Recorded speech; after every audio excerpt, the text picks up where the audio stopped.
To the Steve Setka Show, your uncensored champion. I'm your host, Steve Setka, and I'm diving deep into the things that matter most to me: sport, freight, and faith. On the show, we're not afraid to go beyond the surface. We get real, share bold opinions, and hit you where it may be uncomfortable. These are the topics I'm passionate about, and I bet they'll spark something in you too. So buckle up for quick, high-impact episodes that'll shake you up. Let's get into it.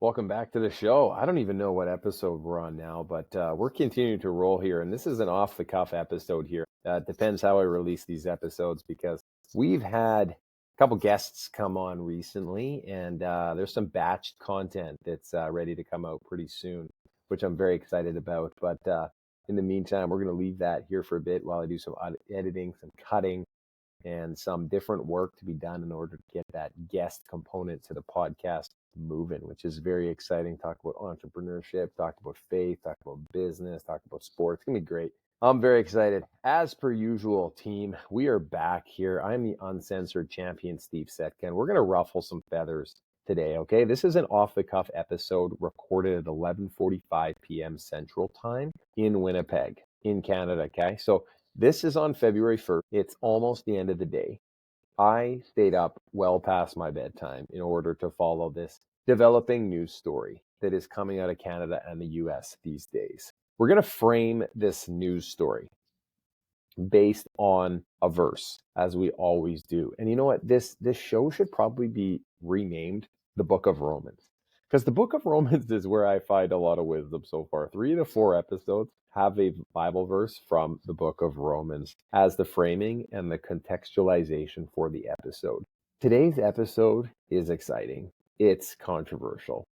It's going to be framed around Romans 13:1, which reads, "Let everyone be subject to the governing authorities, for there is no authority except that which God has established. The authorities that exist have been established by God." Now, this entire chapter I'm going to read here because it's just so relevant to what we're dealing with right now.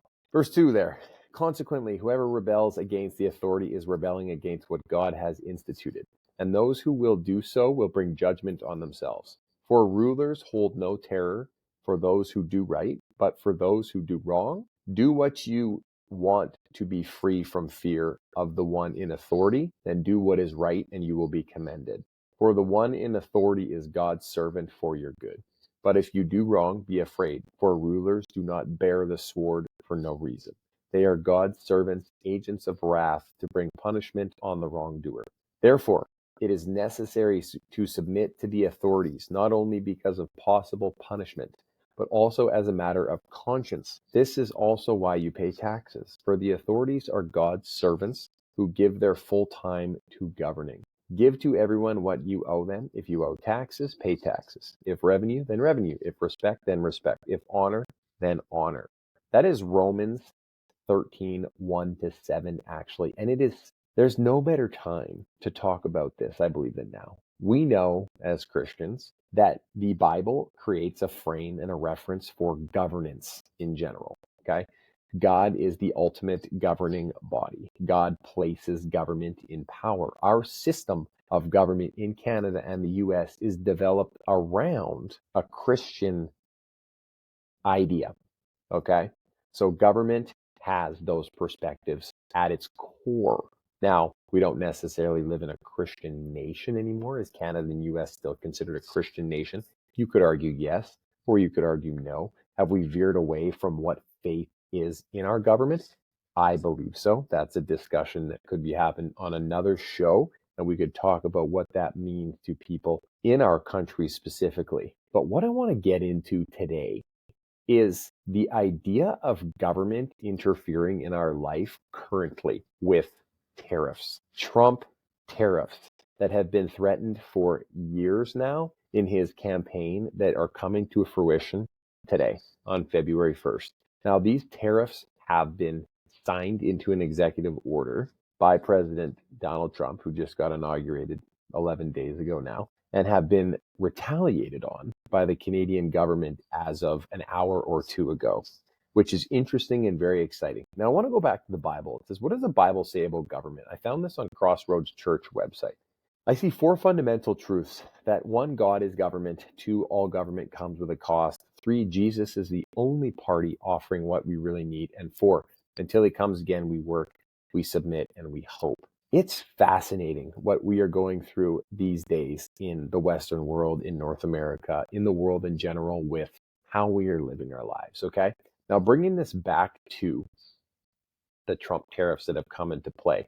If you're in Canada, like I am, we are following this. I'm a freight broker and a freight agent here that works with shippers that ship to the United States and from the United States to Canada often. Okay. This is something that has been on my mind and a lot of Canadians' minds for 3, 4 months now, that Trump has been talking about it since he got elected. Now, he's been campaigning, as I said, for a long period of time. Some people don't care. Some people aren't affected, or they're really wealthy and they don't really concern themselves with this. I beg to differ that those people don't care at all. I think once they see the prices at the grocery stores and for their energy and their homes and all this in Canada and the US, they're going to start to care a little bit more.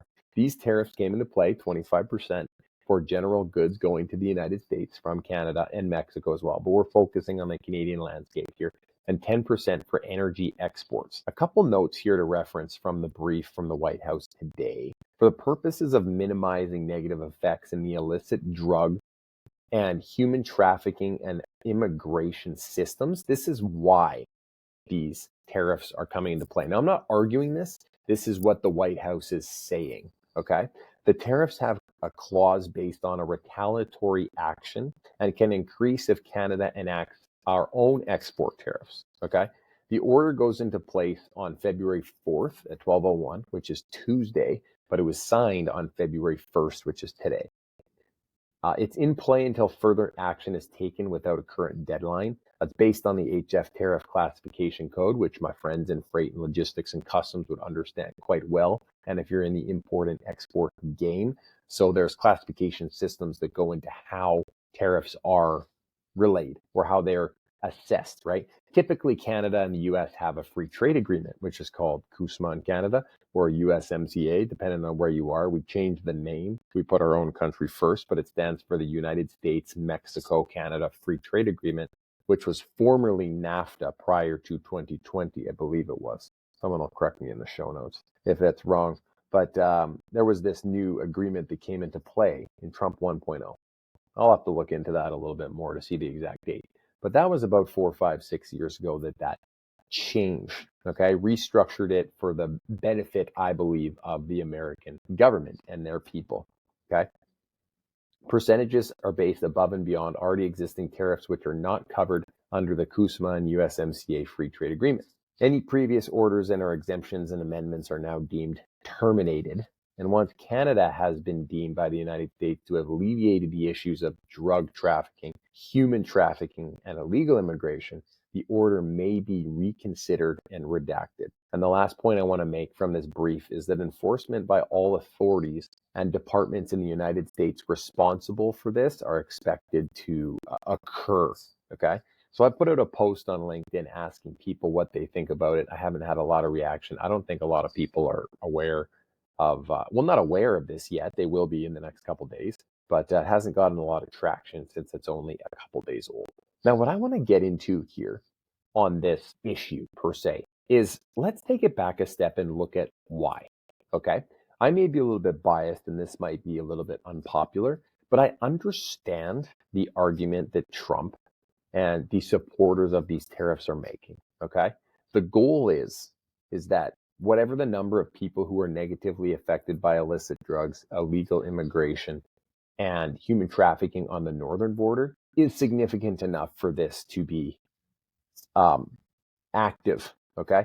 Also, let's not forget about the fact that over half of Americans voted for Donald Trump, understanding that this was the play that he was campaigning on. Okay. There's lots of things that go into an election. We all know that. I'm not here to support or oppose Donald Trump or the American system by any means, but you're never going to love everything that a political candidate says or encourages people to think on. Okay.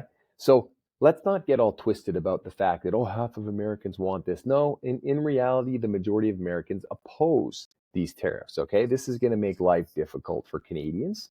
and Americans alike. Things are going to get far more expensive in the United States. There are goods that are going to come in or go up in price. Businesses are going to import and export less. This is going to hurt Canada and the US. I wouldn't say equally, but it will hurt them both. Now, here's another thing to consider. The United States has close to 10 times the population of Canada. But here's the kicker. The economy is 15 times larger in the United States than it is in Canada. So for example, an American worker on average produces at 1.5 times more than what a Canadian worker does. This has been a problem in Canada for, let's say, the last decade or two, where our production value has gone down. Okay. So the argument that I'm going to make is that this economically is going to hurt Canada more than it's going to hurt the United States. Now, within the last couple hours, Canada has come out with their retaliation to this tariff, where they're going to slap their own 25% tariff on $155 billion worth of US goods after Trump's declaration and his executive order. And now, keeping in mind the scale in terms of the population and the economy size, they don't necessarily match up. But taking it back a little bit further here before we get into Canada's retaliation, why is this occurring? So 350 million people are going to experience higher costs of living in the United States for the benefit of arguably a few million people who are being negatively affected by drugs, the healthcare system, illegal immigration, etc. Okay, which is the reason for these tariffs in general. Which one is more important? I'm not arguing either side. I'm just suggesting the fact that where is the positive and the negative impact here? Is it being considered that this decision is only economic, or is it also a human element? Now, in my opinion, which this is just completely an opinion-based thing and everybody has a different opinion on it, I don't believe you can have an economy without the human element being considered. Okay? So the first article I saw in retaliation from this order was from the Canadian Chamber of Commerce, who mentioned nothing about the human element, which is understandable because they're representing business interests in Canada and the Canadian people. Okay. The funny thing that I find about this is that it's a very harsh penalty that I don't believe meets the crime. Okay. The punishment does not meet the crime, in my opinion, when it comes to the Americans' Trump tariffs that they're putting on Canadian exports to the United States. Irrelevant at the moment. It's happening. Okay. Donald Trump likes notoriety.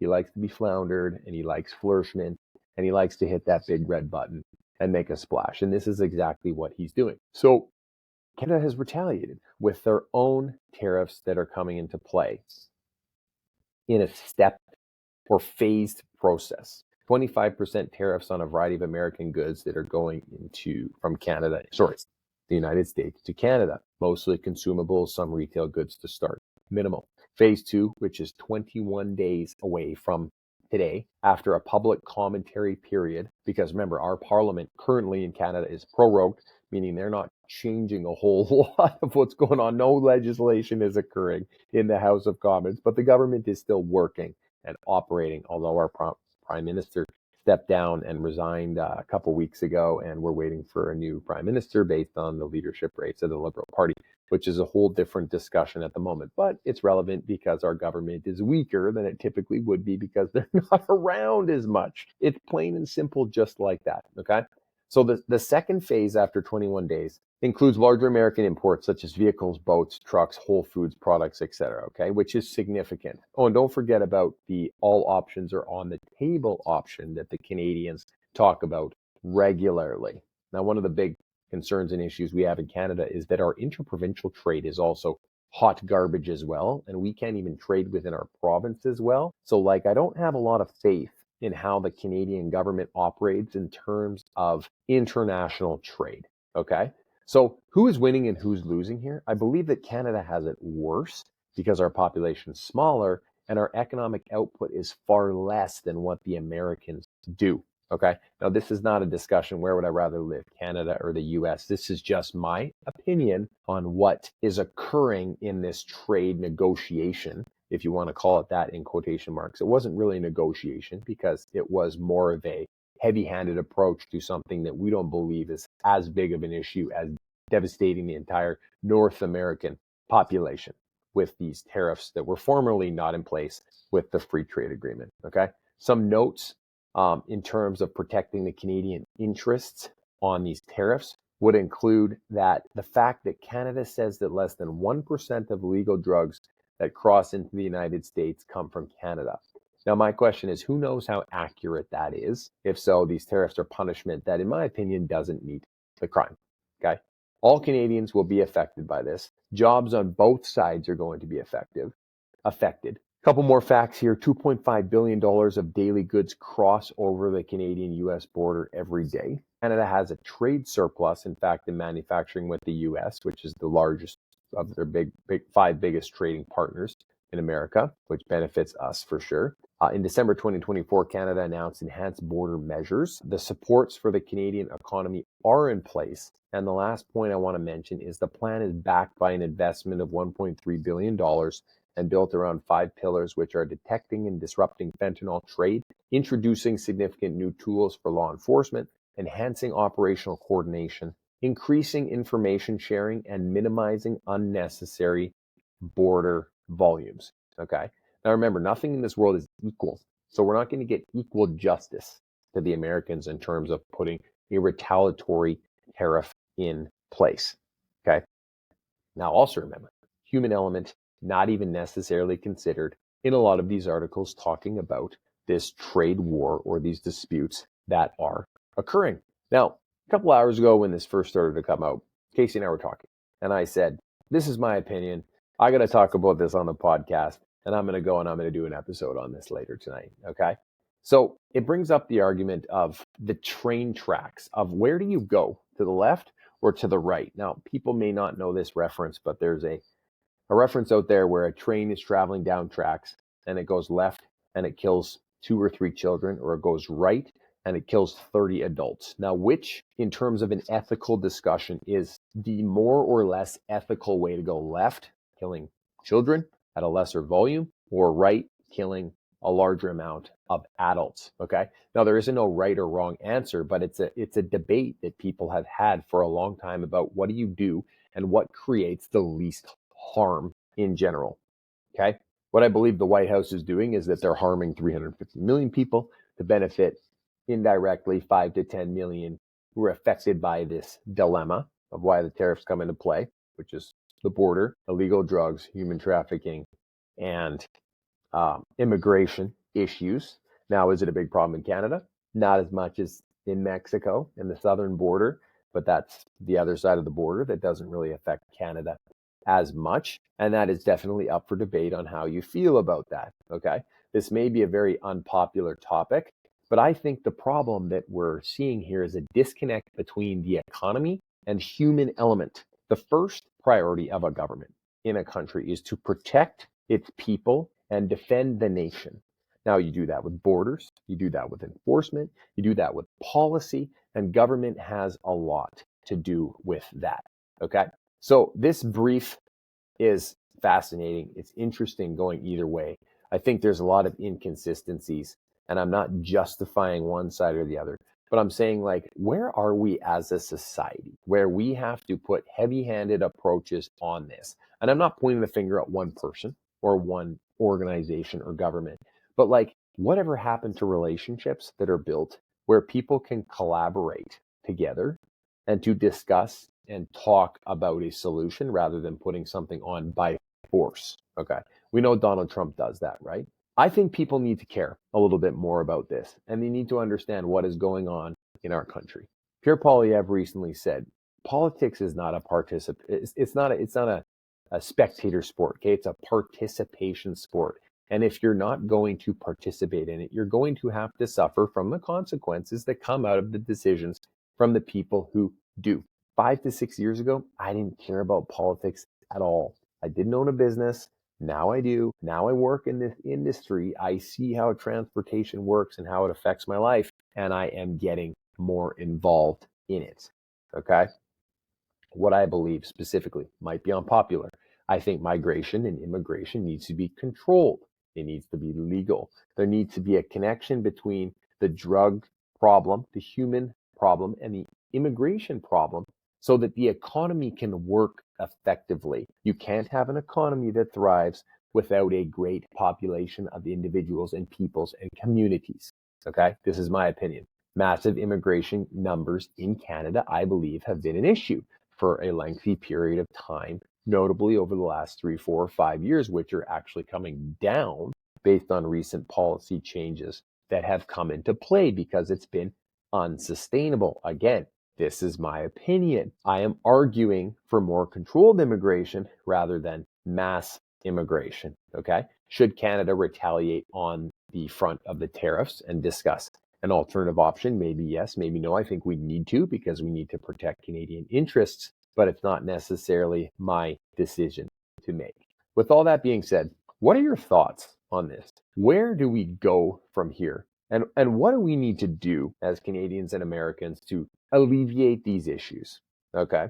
We know that drugs and immigration and human trafficking is bad in general. Not immigration, but the problems that surround it, but drugs and human trafficking for sure. Nobody wants to see the sexual exploitation of women and children specifically, because that's what's occurring in the United States coming in from Mexico, probably more than it is in Canada, but also here as well too. What do we need to do with our allies and our partners and our biggest trading partner in the world in the United States as Canadians, right? Do we need to bring faith back into the equation? Do we need to bring spirit and energy and beauty and love back into the relationship that we have with each other as humans? Do we need to focus less on the economy and what's occurring with monetary policy and fiscal policy? Or do we need to focus on the relationships more that we have with groups, communities, families, and organizations? Okay.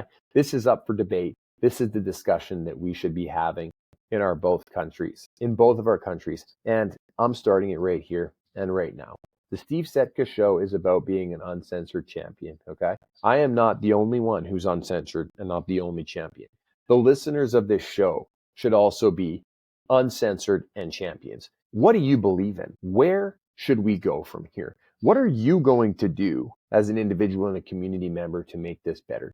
Because sitting back and doing nothing doesn't do anything positive. It just allows the world to unfold the way that it's supposed to. Okay?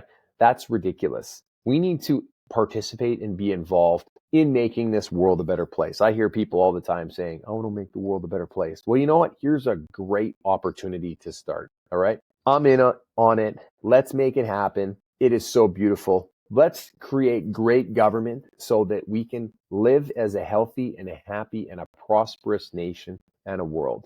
That's the Steve Setka Show, and that's the vibe for this week. Let's get going. Thank you very much for listening. Tune in for more episodes of uncensored, unfiltered, high impact. Thank you very much.